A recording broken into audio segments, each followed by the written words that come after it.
22వ తేదీ నేను hospital admit అయినా. చాలా సీరియస్ అయిన ఒక సిచ్యువేషన్ అది. నాకు ఎన్నో సమస్యలు వచ్చినాయి, కానీ స్టార్టింగ్లో నరాల వీక్నెస్ ఉండింది, ఆ తర్వాత షుగర్ వచ్చింది, ఆ తర్వాత ఆస్మా వచ్చింది. ఎన్నో హాస్పిటల్ తిరిగినాను, కానీ నాకు సరికాలేదు. ఏ హాస్పిటల్లోనూ నాకు అది తగ్గలేదు. నా సహోదరుడు తీసుకెళ్ళి హాస్పిటల్లో చూపించి ఒక డాక్టర్ని, మంచి డాక్టర్ని చూసి ఆయన అయితేనే నీకు బాగా చేయగలడక్క, మనం అక్కడికి వెళ్దామంటే ఆస్మా డాక్టర్ కాడికి వెళ్ళాను. ఆయన నాకు బాగానే చూసినారు, కొంచెం పర్వాలేదు. ఇప్పటికీ దేవుడు కృప వల్ల నేను బ్రతికి ఉన్నాను. 3 అయిపోయింది, అపెండిక్స్ వచ్చింది. అది ఆపరేషన్ చేయాలి. ఒక వారం బెడ్లో ఉన్నాను. ఆపరేషన్ చేసే టైంలో నేను బెడ్ మీద పండుకొని ప్రార్థన చేసుకున్నాను. దేవా, నాకు షుగర్ ఉంది, నాకు ఆపరేషన్ చేయకూడదు.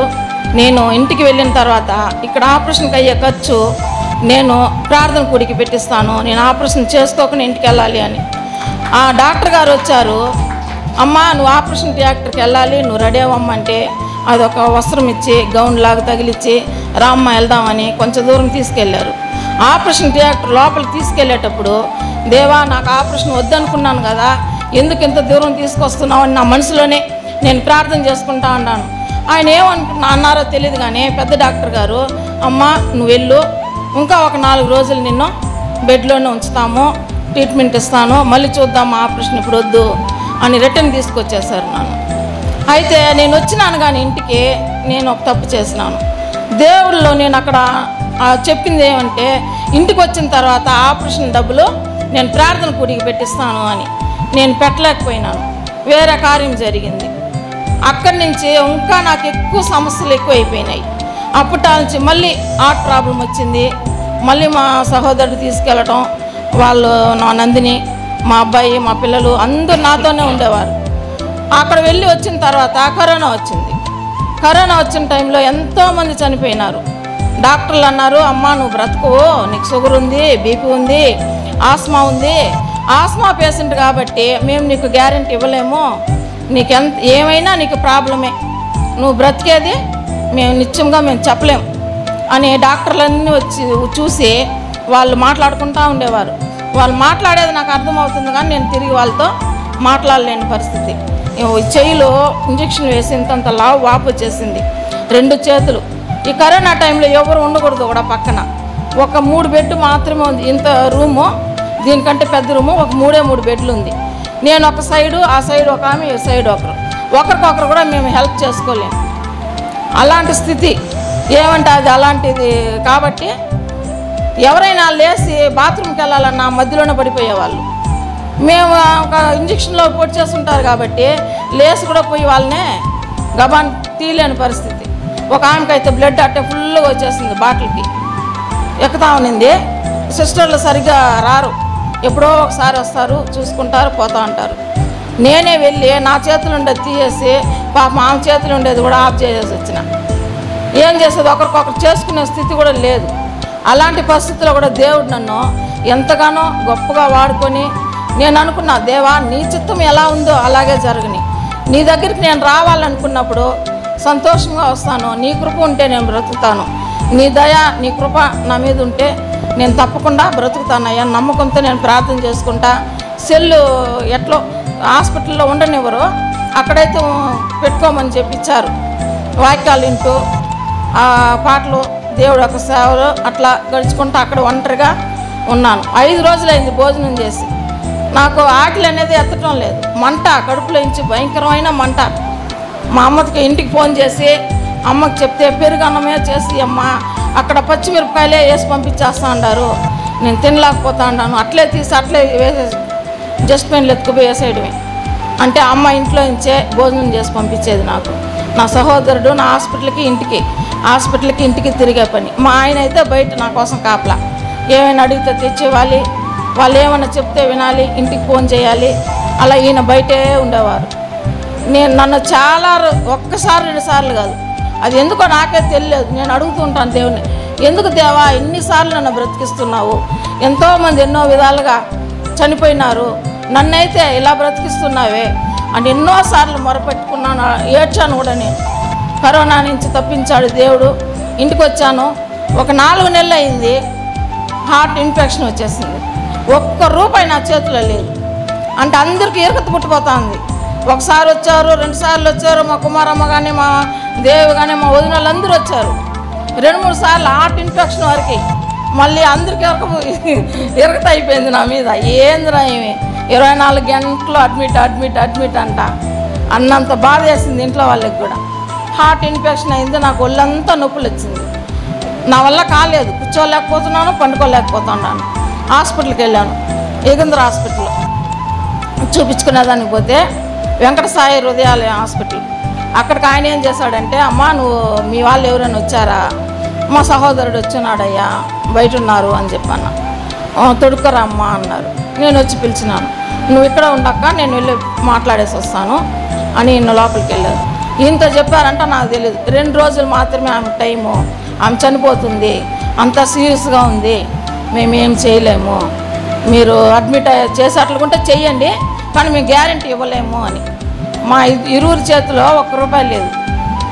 ₹1 కూడా ఎత్తుకోపోలేదు. నాకు ఎక్కువగా నొప్పిగా ఉందంటే మా సహోదరుడు తీసుకెళ్ళాడు. తట్టుకోలేకుండా ఏడుస్తా ఉన్నానని. అక్కడికి వెళ్ళిన తర్వాత మళ్ళీ నేను వెళ్ళాను సార్ కాడికి. అయ్యా నేను టాబ్లెట్లు మాత్రం తీసుకుంటాను నొప్పులకి, నేను ఇంటికి వెళ్ళిపోతాను, మళ్ళీ అట్లా అమ్మ నువ్వు టాబ్లెట్లు తీసుకొని నువ్వు వెళ్ళిపో అన్నారు డాక్టర్ గారు నాతో. నా సహోదరుడు చక్క నా మాట వింటావా వినవా? వింటాను. నా మాట విని నువ్వు అడ్మిట్ అయిపో, డబ్బుతో నీకు సంబంధం లేదు, నేను చూసుకుంటాను, నీకెందుకు, నువ్వు అడ్మిట్ అవ్వు అని చెప్పి నన్ను అడ్మిట్ చేసి ఐసీ రూమ్లో నన్ను తీసుకెళ్లారు. మా సహోదరుడి ఇంటికి వచ్చి ఎంత ఖర్చు అయిందో కూడా నాకు తెలియదు.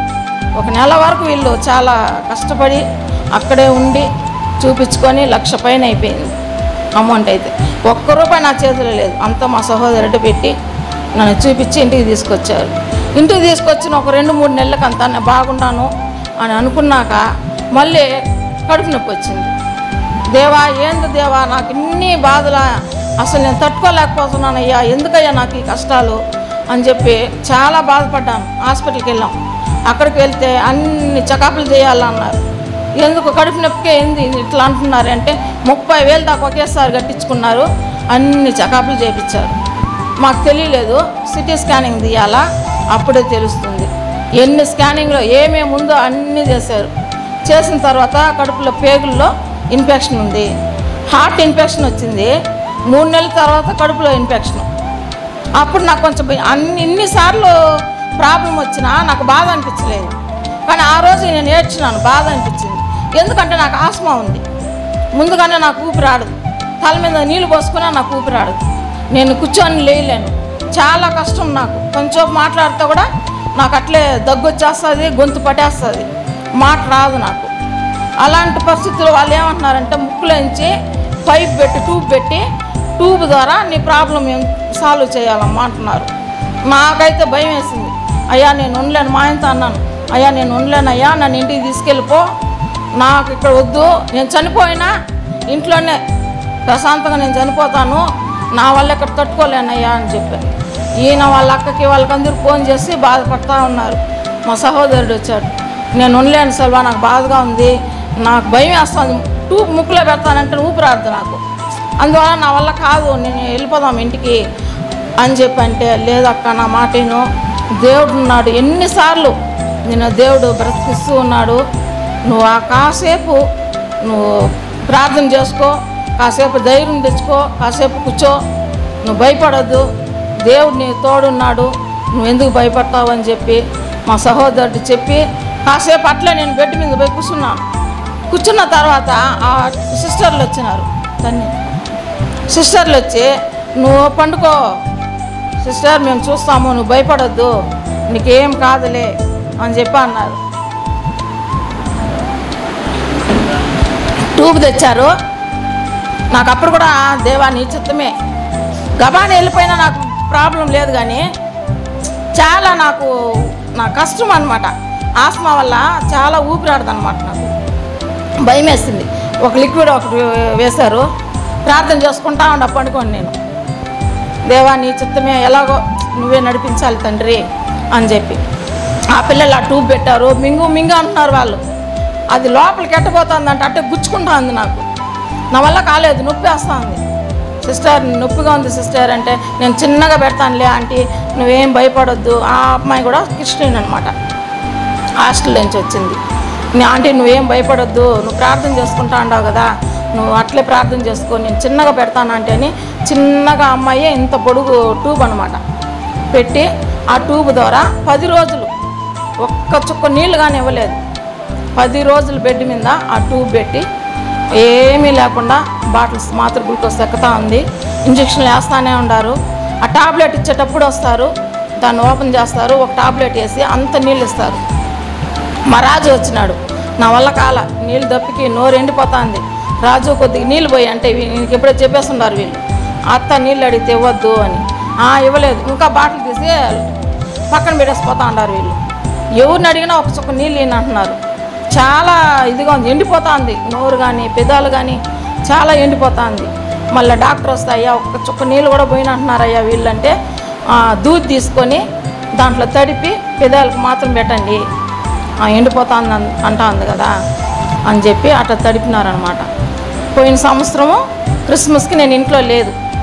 మా నాన్న వీళ్ళందరూ పాప హాస్పిటల్ ఉంది కదా ఎలా చేసుకునేదంటే, వద్దు నాన్న, మనం కొరకు దేవుడు ఆగకూడదు కానీ దేవుడి కొరకు మనం ఆగాలి, నువ్వు వెళ్ళండి, మీరు చేసే పండగ మీరు చెయ్యండి, దేవుడు నాకు తోడుగా ఇక్కడ ఉన్నారు అని చెప్పని మా ఆయన నేను హాస్పిటల్లో ఉండి మా సహోదరుడు మాకేం కావాలో అన్నీ చూసుకుంటూ అన్నీ చేస్తూ, ఈ కరోనా టైంలో కూడా మా అశోక్ కానీ మా ఇంకొక అబ్బాయి కూడా ఉన్నాడు, ఆ అబ్బాయి కానీ మాకు చాలా హెల్ప్ చేస్తున్నారు. మీ పిల్లల్ని పెట్టుకోండారయ్యా, నా దగ్గరికి రావద్దండి, మీకు అది వస్తుంది కదా, అటాక్ అవుతుంది అంటున్నారు కదా అంటే, వీళ్ళంతా నన్ను వదలకుండా నన్ను తీసుకొచ్చి నన్ను హాస్పిటల్లో చేర్చి ఎన్నిసార్లు వచ్చిందో నాకే అర్థం కాని పరిస్థితి, అన్నిసార్లు అడ్మిట్ అయ్యి ఇంటికి వచ్చినాను. అప్పుడు అనుకున్నాను దేవుడు నన్ను బ్రతికించినాడు కాబట్టి ఇక మీదట మా జీవితాంతం మా ప్రాణాలు ఉండేంత వరకు దేవుళ్ళనే గడపాలి, దేవుడికై సాక్షులుగా మేము ఉండాలని ప్రతిరోజు